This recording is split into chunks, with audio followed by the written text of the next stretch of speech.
50 வயசு, 60 வயசுக்குள்ள ஆட்களுக்கு வந்து இருந்தா போல அவருக்கு சில ஆட்களுக்கு தொடர்ந்து தலையடி வந்தது. இருந்தா போல புதுமையாக ஒரு தலையடி சுமந்து வேண்டாம். அத வந்து அத கொஞ்சம் லைட்டா எடுக்கக்கூடாது. அப்போ ஒரு வயதான ஆள் வந்து தலையில அடிபட்டு உடம்புலருந்து பேருந்து உணர்வு வந்தாருன்னா, வேகமா வந்து நாங்க எப்படியோ அவருக்கு ஒரு ஸ்கேன் செய்து உள்ளுக்குள்ள ப்ளீடிங் இல்லைன்றத உறுதிப்படுத்த வேண்டும். வயது போக போக என்ன நடக்கும்னா, இந்த மூளை வந்து சுருங்கும். அப்ப இடைக்குள்ள வந்து எங்களுக்கு மூளைக்கும் மூளை மண்டையோட்டுக்கும் இடையில கொஞ்சம் ஸ்பேஸ் இருக்கு. அந்த நேரத்துல வந்து அவைக்கு ப்ளீட் பண்றதுக்கான சந்தர்ப்பங்கள் கூட. ஒரு ஒரு பிளட் பிரஷர் மெஷர்மெண்ட்ட வச்சு ட்ரீட் பண்றது இல்ல. ஆனால் ஒரு முதியவருக்கு அப்படி வந்து தொடர்ந்தும் பிளட் பிரஷர் ஹையா இருந்து தொடர்ந்தும் ஹெடேக் இருந்தா, ஆம், அது நீங்க கட்டாயம் வந்து உங்க வைத்தியர் உடனடியா நாட வேணும். ஆஸ்திரேலிய வாழ் யாழ் பல்கலைக்கழக மருத்துவபீட வைத்தியர்கள் வழங்கும் ஆரோக்கிய வாழ்வு நிகழ்ச்சி. உடல் உள்ள ஆரோக்கியம் சம்பந்தமான அன்றாட வாழ்வில் எதிர்நோக்குகின்ற பிரச்சனைகள் பற்றிய கலந்துரையாடல் நிகழ்ச்சி. பிரதி வியாழக்கிழமைகளில் பிற்பகல் 6:30 மணியிலிருந்து 7:30 மணி வரை கேட்க தவறாதீர்கள்.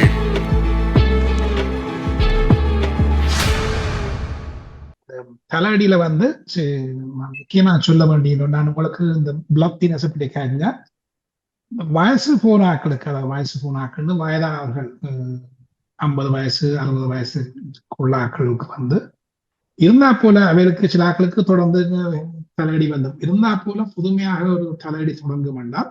அதை வந்து அதை கொஞ்சம் லைட்டா எடுக்கக்கூடாது. ஒரு நாள் 2 நாள் வந்தால் பேனோல போட்டிருக்கலாம். ஆனால் அவைகளுக்கு வந்து இருந்தா அப்படி ஒரு புதுசா இவ்வளவு காலம் இருக்கே, ஆனால் புதுசா அவைக்கு தலைவலி வருது. அதை விட அவையின் நடத்தையில சில மாற்றங்கள் வருது.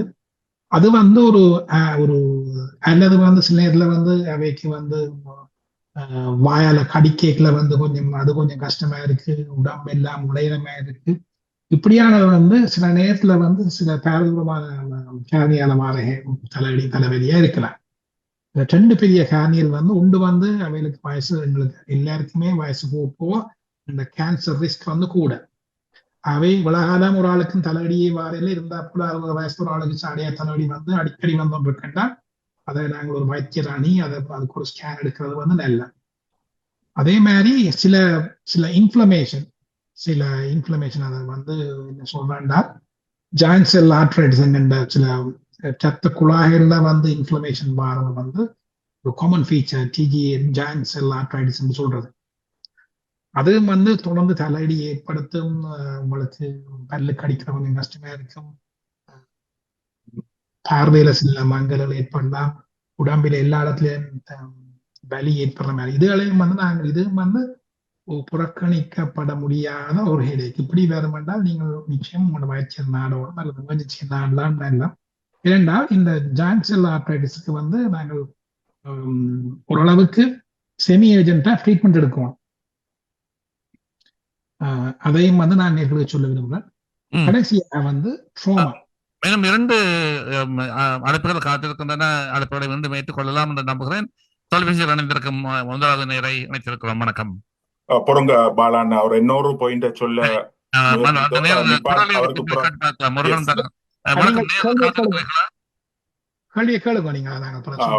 தொலைபேசியில் இணைந்திருக்கும் நேரை அன்புடன் நினைத்திருக்கிறோம். வணக்கம்.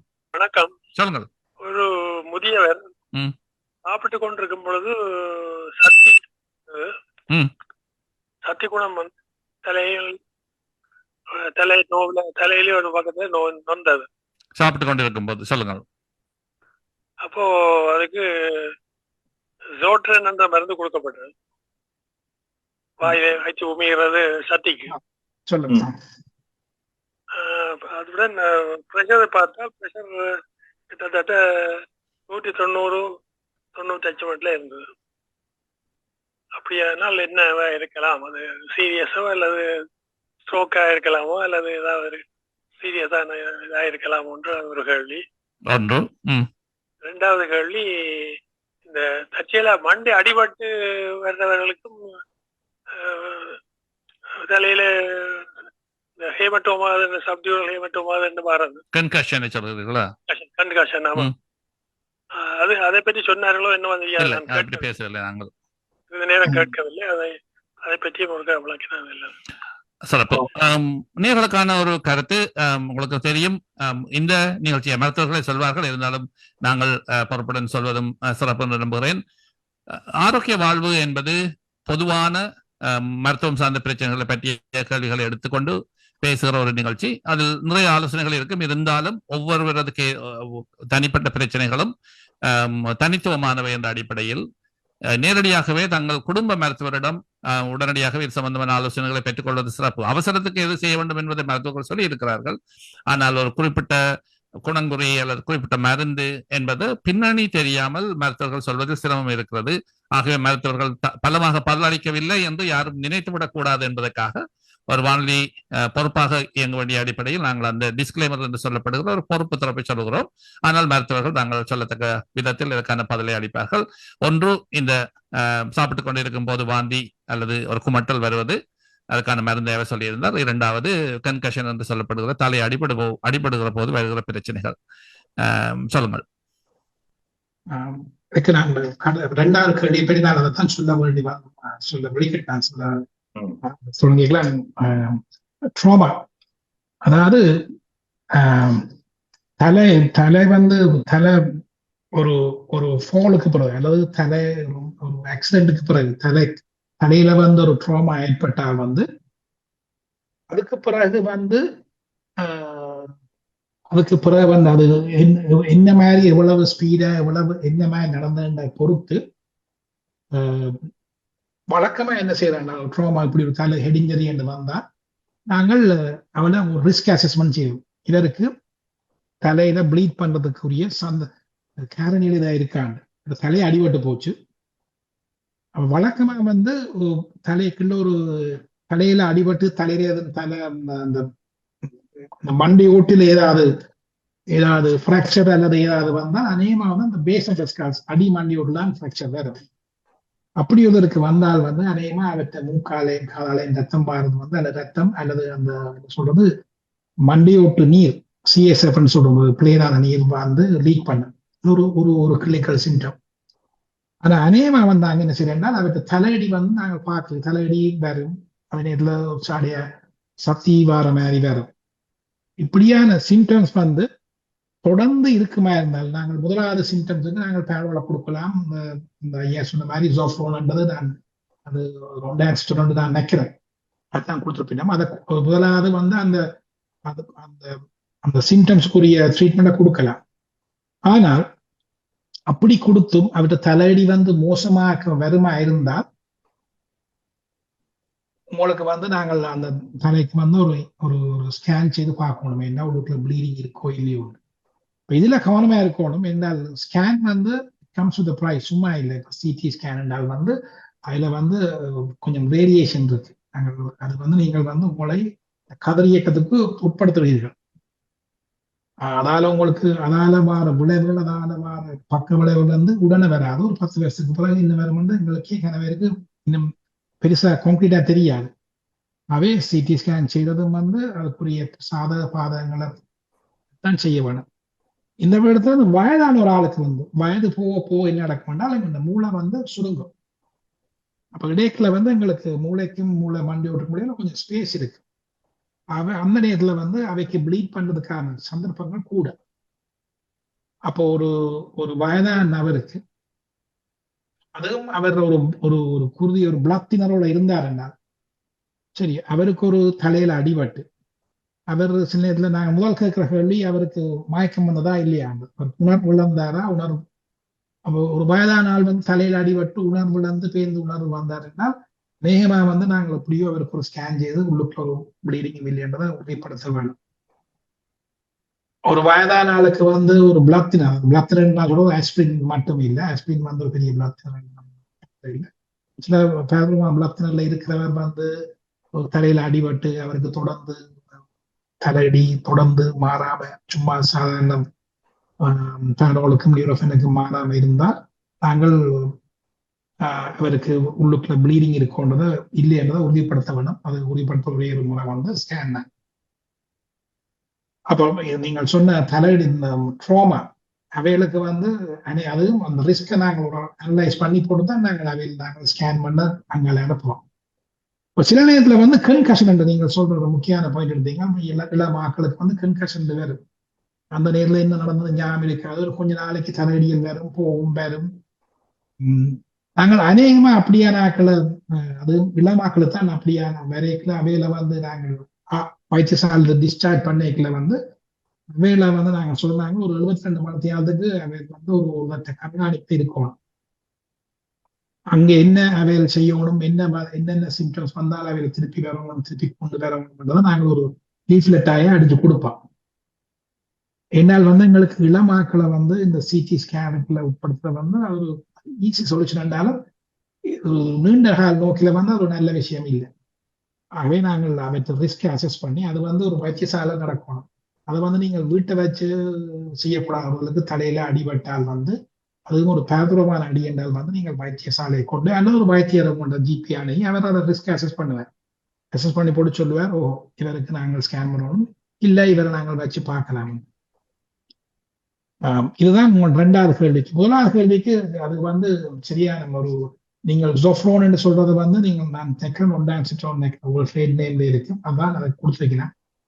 தலையடி வந்தது ஏன் வந்தது கொஞ்சம் நேரா நாங்கள் அந்த பேஷண்ட்டை பார்க்காத வரைக்கும் ட்ரீட்மெண்ட் சரி. என்னால் உங்களுக்கு இருந்தா போல எங்கண்ட பிளட் ப்ரெஷரை பற்றி நான் சொல்லுவார் வந்து அது வந்து எங்களுக்கு வந்து அது கடவுளால எங்களுக்கு வந்து ஏதாவது ஸ்ட்ரெஸ் வந்தால் வந்து எங்களுக்கு பிளட் ப்ரெஷர் கூடும்.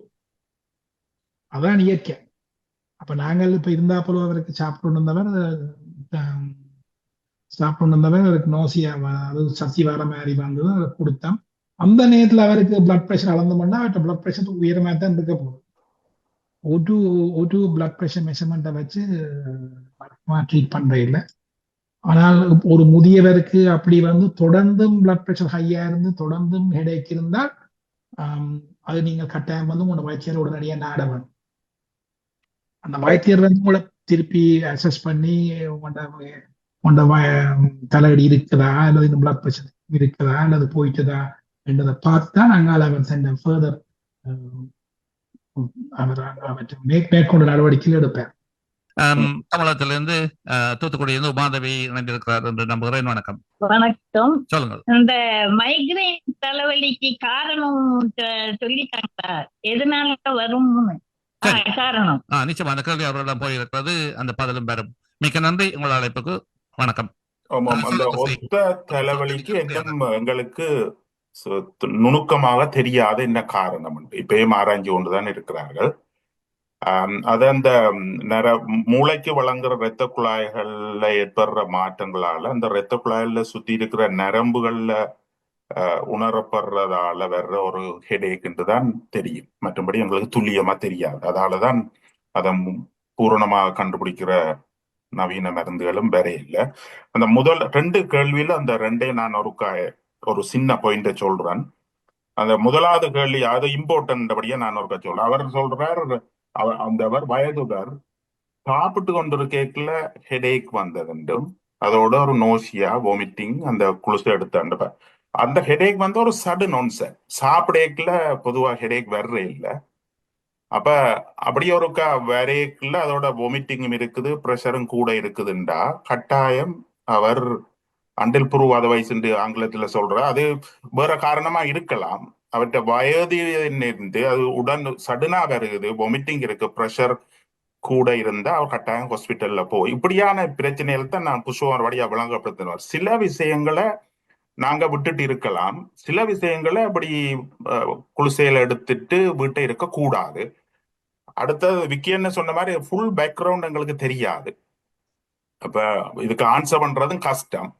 இந்த இவ்வளவு நேரம் நான் கதைச்சதை எடுத்து பார்த்தா ஒரு ஆளுக்கு சடனா ஒரு ஹெடேக் வந்திருக்குது, அதோட வாமிட்டிங் நோஷியா இருக்குது, சாப்பிடேக்குல வந்திருக்கு. அப்ப ஒரு சடன் ஒன்செட். அதோட பிளட் ப்ரெஷர் அது ஸ்ட்ரோக் ஆயிருக்கலாம். இன்டர்னல் சின்ன ப்ளீடிங் அல்லது சின்ன கிளாட் வந்தாலும் பிளட் ப்ரெஷர் கூடும். அதே நேரத்தில் அவருக்கு ஒரு ஸ்ட்ரெஸ்ஸா இருந்து நோஷியாவோ ஹெடேக்னு அவர் பயந்திருந்தா வருத்தம் இருந்தாலும் அந்த பிளட் ப்ரெஷர் கூடும். அது எதுவா இருந்தாலும் திடீரென்று இந்த ஹெடேக் வந்திருக்குது, நோசியா வாமிட்டிங் இருக்கிறபடியா அவர் வைத்திய ஆலோசனையை கட்டாயம் பெற வேணும். அது வேற காரணம் என்று அவர் மருந்த போட்டுட்டு இருக்கக்கூடாது. அது ஒரு முக்கியமான ரெண்டாவது வடிவா சொல்லிட்ட புஷ்பகுமார், அந்த பிரைனுக்கும் ஸ்கல்லுக்கும் எலும்பு கொடுக்கும்போது சின்ன இடைவெளி வயது போனாக்கள்ல வர்றபடியா ஒரு ட்ரோமாக்கு பிறகு ஒரு ஹெட் இன்ஜரிக்கு பிறகு ஒரு ஹெடேக் அவைகளுக்கு இருக்குமெண்டா அவைகள் கட்டாயம் சிடி ஸ்கேன் செய்யத்தான் வேணும். ஏன்னா அந்த இடைவெளி இருக்கிற ஆக்களுக்கு அந்த ப்ரெஷர் எஃபெக்டால வர்ற சிம்டம் வராம போகும். மற்ற ஆக்களுக்கு ஒரு ப்ளீடிங் வந்தா அவைகளுக்கு நோஷியா, வாமிட்டிங், ஹெடேக் போக கூடிக்கொண்டு போகும். இவைகளுக்கு அந்த இடைவெளி இருக்கிறபடியா அவைகளுக்கு வேற அறிகுறி இருக்காது. ஒரு ஹெட் ஒரு வயது ஒரு 90 வயது விழுந்துட்டார், அடுத்த நாள்ல இருந்து புதுசா ஒரு ஹெடேக் இருக்கு, அது தொடர்ந்து இருந்து கொண்டு இருக்குது. அந்த உடனடியா போவாட்டியும் அதை நீங்க சிடி ஸ்கேன் எடுக்கத்தான் வேணும். அது அந்த 2 கேள்வியிலும் உண்மையான நல்ல கேள்வியை நான் நினைக்கிறேன். இத்துடன் முடிச்சு கொள்ளலாம். புஷ்பகுமார் ஏதாவது விட்டு இருக்கிறீங்களா சொல்றதுக்கு, இல்ல எல்லாம் கவர் பண்ணிட்டீங்களா? எல்லாம் கோவணில தானே அவர்களுக்கு. ஓகே, ஏதாவது முக்கியமானது எதுவும் விட்டு இருந்தா நீங்க சொல்லலாம், இல்ல நாங்க நீங்கள் சொன்னதை போலவே நாங்கள் பலவிதமான தலைவலிகளை பற்றி பேசியிருந்தோம். எல்லாம் பேசி முடியத்தக்க தலைவலிகளும் கிடையாது. ஒரு மணி நேரத்தில் எல்லாவற்றையும் பேசிவிட முடியாது என்பதும் உண்மைதான். அந்த வகையில் இந்த உடலியல் ரீதியான வருகிற தலைவலி என்பதை பற்றி நீங்கள் சொல்லியிருக்கிறீர்கள். அது இரத்த கசிவாக இருக்கலாம், அல்லது ஒரு குளோட்டன் சொல்லப்படுற ஒரு தடையாக இருக்கலாம், அல்லது இந்த மூளையின் வீக்கம் காரணமாக வருகிற வேறுபட்ட தலைவலிகள் இருக்கின்றன.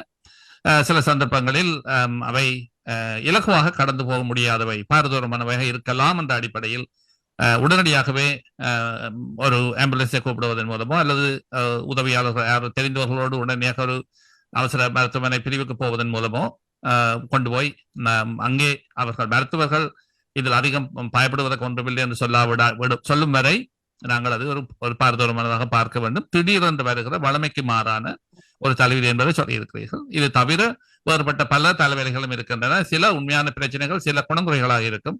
அது மது அறிந்துவிட்ட என்ன வருகிற தலைவலி வளமையான தலைவலியாக பார்க்கப்படும். வளமையானது தேவையில்லாத தலைவலி, ஆனால் அது ஒரு பாதிப்பு தருவதான தலைவலியாக இருக்காது. ஆனால் அதே நேரத்தில் இன்னொரு தலைவலியும் வருவதற்கான வாய்ப்பும் இருப்பதால் எதையுமே மெத்தனமாக எடுத்து விடக்கூடாது. குறிப்பாக அந்த சுரீரென்று வலிக்கிற அந்த அல்லது தலையில் ஒரு இடி விழுந்ததை போல இருக்கிற தலைவலிகள், அதை அந்த ஓமை சரியா என்பது தெரியாது, ஆனால் அந்த தண்ட கிளாப் என்று சொல்லப்படுகிற அப்படியான தலைவலிகள் உடனடியாகவே கவனிக்கப்பட வேண்டியவை என்பதையும் சொல்லி, அதே நேரத்தில் வளமைக்கு மாறான தலைவலிகளையும் கவனித்துக் கொள்ள வேண்டும்.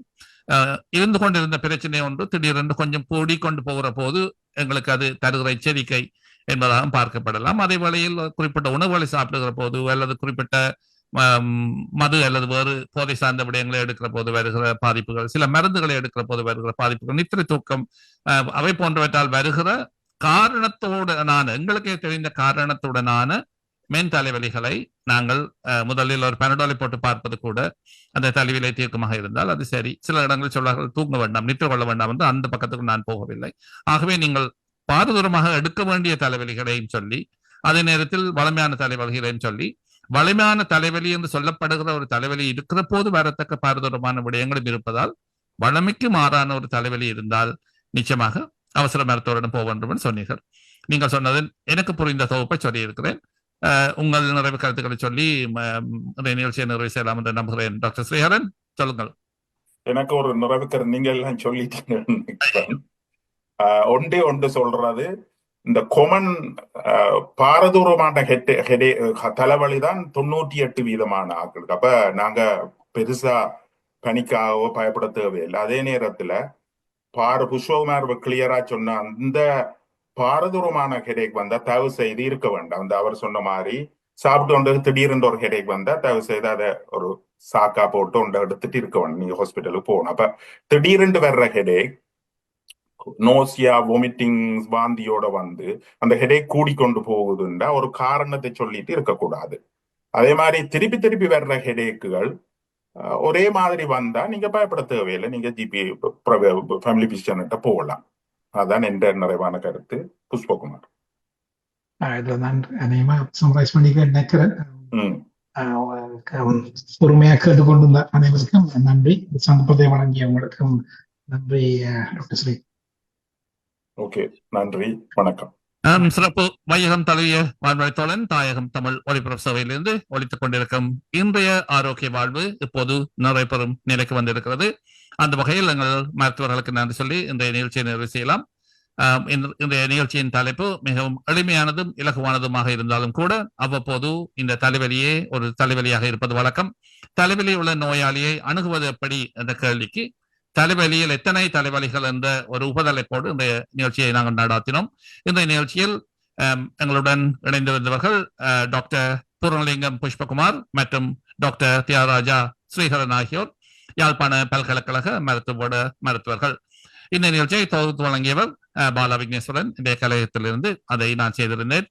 அவ்வகையில் தாயகம் தமிழ் ஒலிபரப்பு சபையும் ஆஸ்திரேலிய வாழ் யாழ் பல்கலைக்கழக மருத்துவ வைத்தியர்களும் இணைந்து வழங்கிய ஆரோக்கிய வாழ்வு புத்தாண்டின் முதல் நிகழ்ச்சியாக இன்று 2ஆம் தேதி ஜனவரி மாதம் 2025 நிறைவு பெற்றிருக்கிறது. எங்கள் நிகழ்ச்சியில் இணைந்திருந்த எல்லோருக்கும் அன்பையும் நன்றியையும் வாழ்த்தையும் வணக்கத்தையும் சொல்லுகிறோம். மிக்க நன்றி டாக்டர் ஸ்ரீஹரன். மிக்க நன்றி டாக்டர் புஷ்பகுமார்.